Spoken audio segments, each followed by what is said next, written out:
ميم. ذلك الكتاب لا ريب فيه هدى للمتقين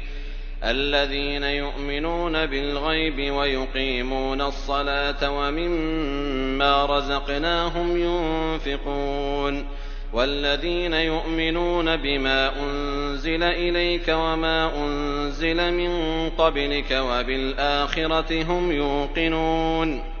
أولئك على هدى من ربهم وأولئك هم المفلحون إن الذين كفروا سواء عليهم أأنذرتهم أم لم تنذرهم لا يؤمنون ختم الله على قلوبهم وعلى سمعهم وعلى أبصارهم غشاوة ولهم عذاب عظيم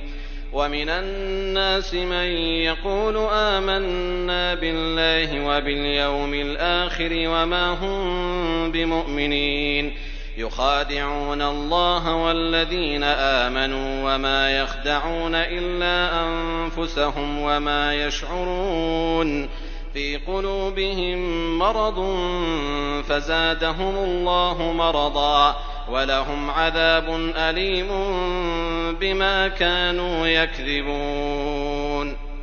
وإذا قيل لهم لا تفسدوا في الأرض قالوا إنما نحن مصلحون ألا إنهم هم المفسدون ولكن لا يشعرون وإذا قيل لهم آمنوا كما آمن الناس قالوا أنؤمن كما آمن السفهاء ألا إنهم هم السفهاء ولكن لا يعلمون وإذا لقوا الذين آمنوا قالوا آمنا وإذا خلوا إلى شياطينهم قالوا إنا معكم إنما نحن مستهزئون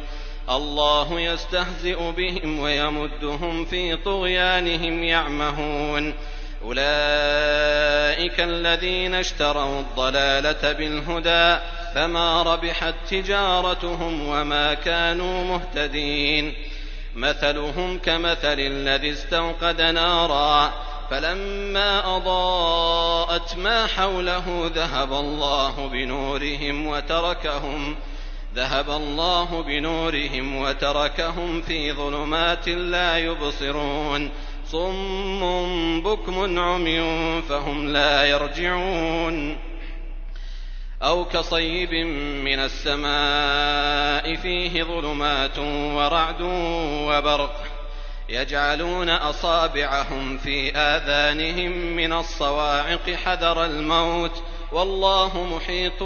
بالكافرين يكاد البرق يخطف أبصارهم كلما أضاء لهم مشوا فيه وإذا أظلم عليهم قاموا ولو شاء الله لذهب بسمعهم وأبصارهم إن الله على كل شيء